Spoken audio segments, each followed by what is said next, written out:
Hello, this is Sachin Patil. Today I am going to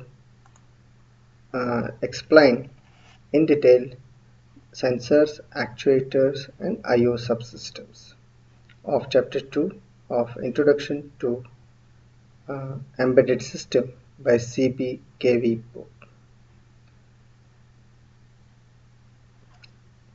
As you know, already I have recorded and uploaded two videos of this chapter 2. Part A as a core of embedded system design, and then part B, memory.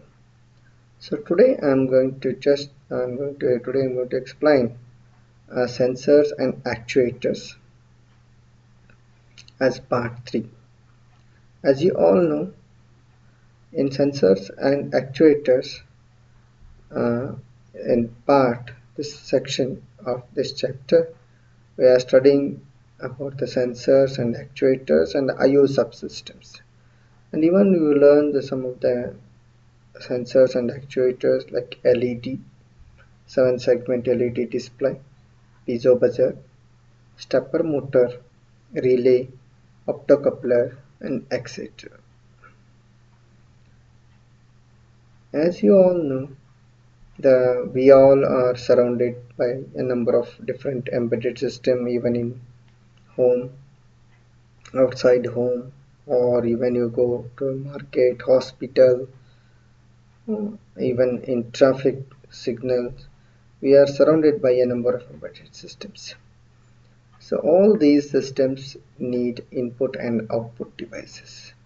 That usually input devices for all these most of the embedded systems are sensors, and the output devices are actuators. As you all know, that any embedded system is constantly interacting with their peripherals or external world, and just like our eyes, ears, nose, and through mouth. So the input from to the brain, and we uh, pursue them by ending reacting with hand or through the mouth. So these are the output devices, or what we call as an actuators. So similarly, for an embedded systems, sensors act as an input devices to the external world, to the embedded system, whereas the actuators helps to take the actions.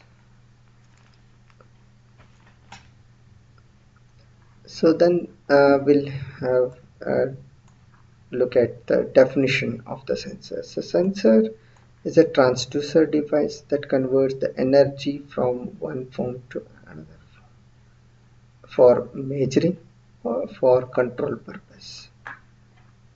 But actuators is a form of a transducer device or a mechanical or electrical which converts the signal to corresponding physical action or a motion.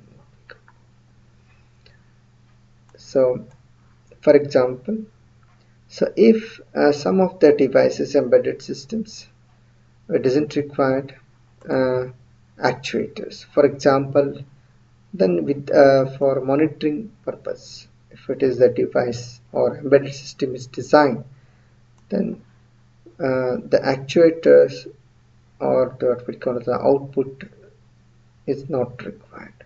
For example, ECG machine, where the ECG machine will use is designed to monitor the heartbeat of the patient, where there is no action on the based on the heartbeat or its order.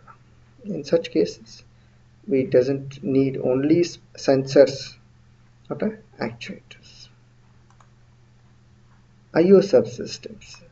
So I/O subsystems of any embedded system facilitate to interact with the embedded system with the external world. So these are the port which are of the microcontroller are called as an I/O subsystems, which are helps to connect the sensors and actuators to the processor. For example, ADC, optocoupler, these will help. So in a list of sensors and actuators for IO subsystems, we have LED, 7-segment display, optocoupler, stepper motor, relay, piezo buzzer, push button switch, keyboard, and peripheral programmable interface IC. So next we'll see one by one. First, LED. LED is used as a light emitting diode used as output device. So visual indications, for example, for the device is on or off. So whether the battery low, charge changing of the battery for battery operated handled embedded systems. So for example, you can take a mosquito killing bat, what we are using, where there is a small indicator which used LED, so that indicates whether the battery is full, battery charging, or totally discharged. For all such indication purposes, we use LED. So LED comes with the two terminal. One is positive, another one is negative terminal, or usually called the anode and the cathode. Anode terminal lead is usually a little bit longer than the cathode, and when we connect the positive of the battery to the anode and negative of the battery to the cathode, the LED will glow, and when it is reversed, the LED is in reverse bias and it will become off.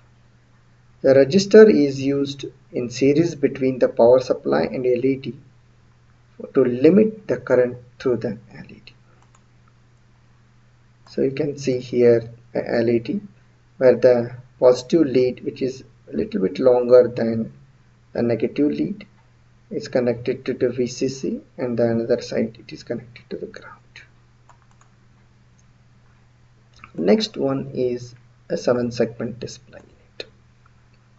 So it is an output device which we can display alphanumeric characters on this. Not all the alphabets, very few alphabets we can. And it has a 7 LED diode arranged in this special form, English like 8. So, and 7 used for displaying alphanumeric character, and 1 is used for representing decimal point. Just you can see it on the screen where I'm moving the cursor, decimal point. The 7-segment display on name from A to G, starting from the top segment LED to clockwise A, B, C, D, E, F, and G, and the 8th LED is a dot point, where these LEDs which are configured can either in the two different types.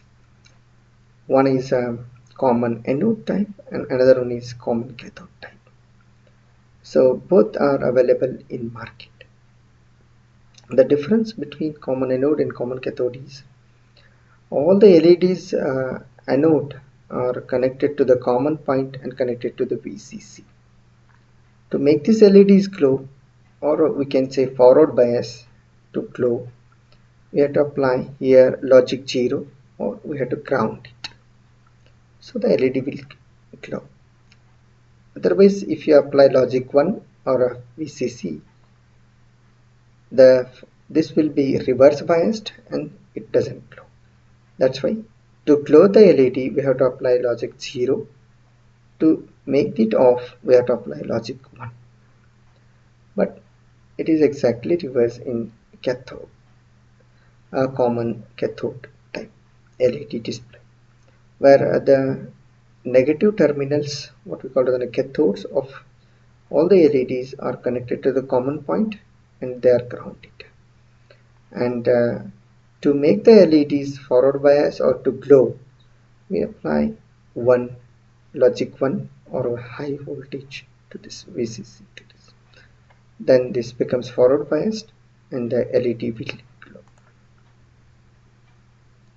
So to make a different number to display or the alphanumeric character display, so some examples are displayed on the screen. So to display 2 on the 7 segment, we have to glow A, B, G, E and T. So if it is a common cathode, we'll get some bit pattern, and in this we'll get another type of bit pattern. So we have to apply those and then supply the voltage. So for example, if it is a common cathode, to display 1, we have to B and C we have to glow. So we have to apply logic 1 B and C, and rest all we have to apply 0. So this A1 is displayed on common cathode, 7 segment displayed. The best applications of this are used in microwave oven, a smart fridge, some temperature display, or even in some micro washing machines to display on screen the number of our time what is set in minutes or in hours. So this is or even used in public telephone call monitoring display or point of sale devices which are used in the market. Next one is optocoupler. So it's a solid state device that isolates the two parts of the circuits.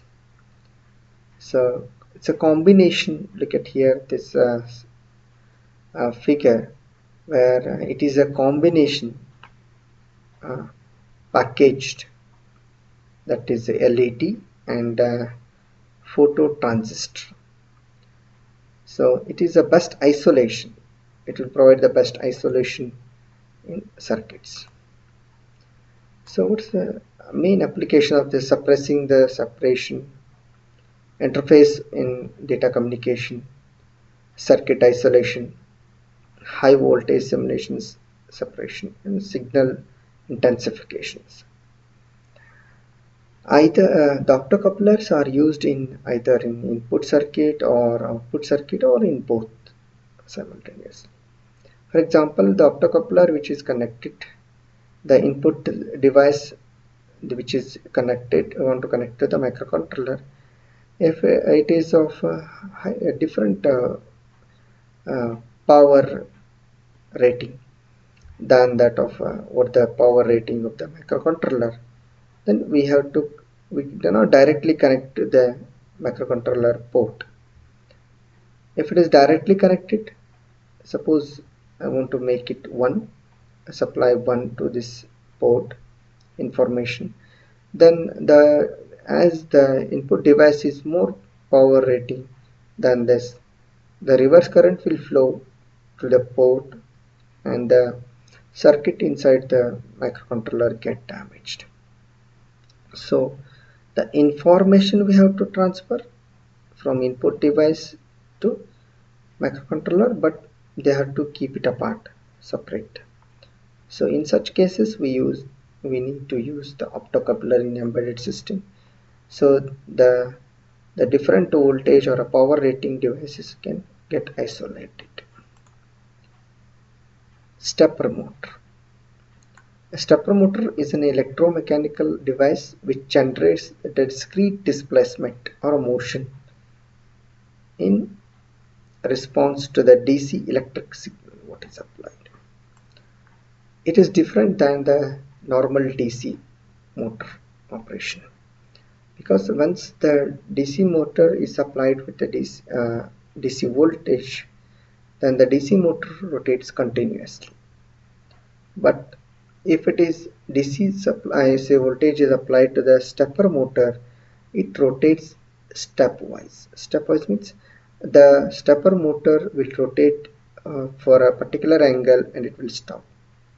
And again, when we apply next DC voltage pulse, then we will rotate for another fixed angle, then it will stop.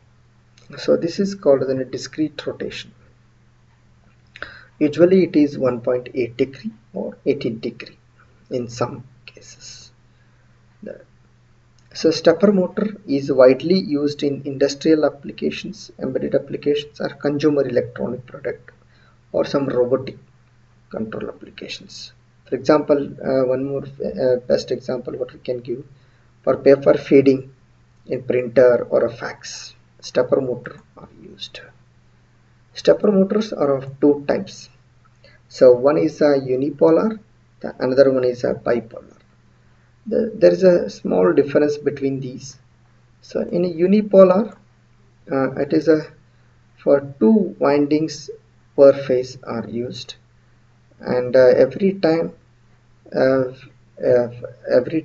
we apply the voltage, the one phase, the angle, the stepper motor will rotate, and again will reverse in opposite direction to flow the next phase. And in bipolar, the single winding per phase it is used, and the reversing of the motor rotation, the current flow through the windings is reversed dynamically. So it is a complex circuit we have to use for to do such things. There is one disadvantage of unipolar is a torque generated by them is quite less compared to the bipolar. That's why very low torque applications unipolar are used, and most of the embedded system use bipolar stepper motors. So this is what displayed on the screen, a bipolar uh, stepper motor, where a single coil is used for per phase. And every time these are named as an A, B, C, D, and every time that when you apply the DC supply, one coil or a two coil made on supplied the current. Due to that, rotate in steps. Why rotate in steps? Even one more reason is there that it has the rack and pinion arrangement in this order that they are given. So every step, what we value, what the current, what is applied, it shifts for one gear. So because of that, it rotates in steps. So these are called as a teeth.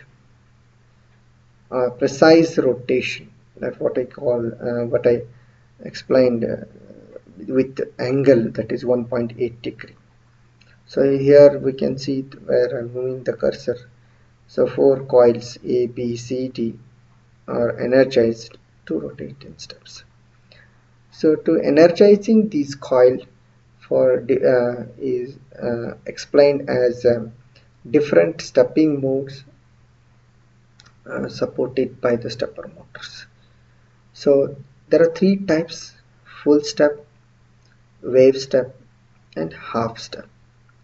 So full step means, so we make the two phases, both the phases are energized simultaneously. For example, AB, BC, CD, and DA. So if you reverse this from step 1, 2, 3, 4, it rotates in clockwise. If you reverse order, if you apply the step, energize the coils, the stepper motor rotate in anti-clockwise. And wave step, where only one coil is made on. Just you can see in the table, so high, rest all the coils low, and then B, then C, followed by D. So next one is half step. It's a combination of half and full. So first A is made on high, then A along with B. Next step, the B is high, and the next fourth step, B and C are made high. So next, the rotation of the stepper motor can be reversed by reversing the order in which the coil is energized. That just I told. The step 1, 2, 3, 4. If you have passed the apply the energize the coil, then it rotates in clockwise. In the reverse order, if you energize the coil, it rotates in anti-clockwise. And stepper motor and the operating voltages are different than the microcontroller if you are connecting. The stepper motor voltage ranges, operating ranges are 5 volt to 24 volt, but the microcontroller will provide this information only 5 volt.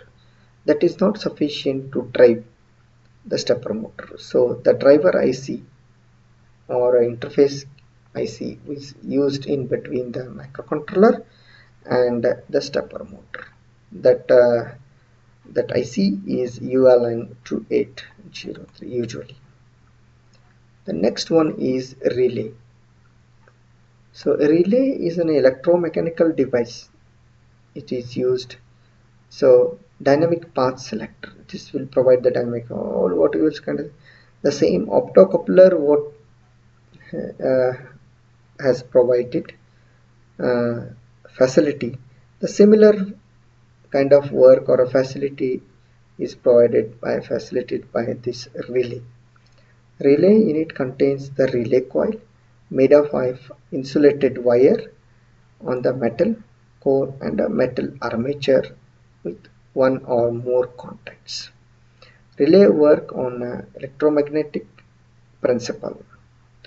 When the voltage is applied, uh, when the voltage is applied, just you can see here in the screen slide, and the voltage is applied here pin, then the transistor become on and current will flow in this path.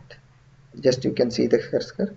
Then the coil becomes on, and the coil becomes a magnet, and uh, this armature will be pulled from no connection to connection, and the load or whatever the load in the sense the diode or bulb which is connected will grow, or motor which is connected will start rotating. When the port through from the microcontroller, if you send the information 0 to making of this, then the diode becomes off, then there is no current flow from VCC through this coil to the ground. Because of that, it loses its magnetic character. So because of that, the spring will pull the armature back to its place. No connection place. So this relay can be configured in three different ways.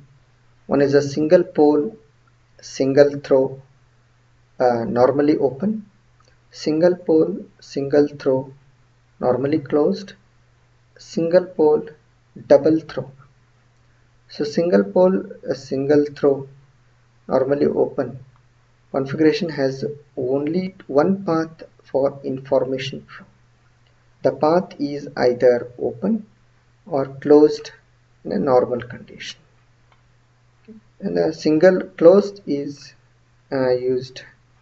It's a single throw configuration. The circuit is normally closed and it becomes open when the relay is energized. Next is buzzer. Buzzer is an output device. So it is used to generating the audio indications for embedded applications. A piezoelectric buzzer has a piezoelectric diaphragm which produces the audible sounds when the voltage supply applied to it. So there are two types: self-driving and external devices. So self-driving are used with a circuit, the predefined sounds, which it is used in most of the time in the electronic toys. The external devices, the piezo buzzer driving circuit, which are used, and they are generating a different tone. That tone can be varied by applying the variable pulse trains to the piezoelectric buzzer. Push button switches, they are the input devices. So there are two configurations: push to make and push to break. The in a push to make configuration, normally it is open when state. When we push the button, it makes the contact, circuit contact. In push to break configuration, normally it is closed, and then when we push, it will break. Just we can have a look at this slide. It will give more clear information about this push button. So there is a simple circuit here that the battery is connected to the LED, or you can bulb, you can see. So if I use this push to make button in this, for example, this is a push to make button. So when I push it, this will give the connection contact. It's usually open. When I push, it will make means closed. This circuit becomes closed, and the battery will supply the voltage to the LED light bulb. Then the LED bulb will glow. Next type of button is push to break. So the contact is connected, normally closed it is, and the battery is supplying the constantly the voltage to the circuit complete as we are using push to break. When I push the brake button press, then the push there is a contact will disconnect it. So because of that, this closed loop becomes an open loop circuit, then the bulb will become off. I hope you understood better with this slide. Next one is the input device, the keyboard. The number of keys required is very limited in any embedded systems. Most of the embedded system has come with their limited keys. Then the push button switches can be used, and they can be directly interfaced to the port pins for reading. So it can be usualized. You can better understand within this slide. This is the four-bit first keyboard where we use 16 keys. Just we can see it on the screen slide. And a row and column. When I, for example, if I press this button, and these buttons indicate 1, 2, 3 numbers, 4, 5, 6. So A, B, C, D, E, and F at the end. So there are 16 keys we have in this matrix. So if I press this one, G or one button as a timing assume displays 0, then if I press this row 0 and column 0 becomes 1, and rest all the rows will generate zeros. That is directly connected to the port of the microcontroller or a microprocessor. And then the bit pattern what is formed, data pattern what is formed, is different for all different keys. The this matrix. And these the what the bit pattern what is generated by after pressing of using that key, that is unique for every key.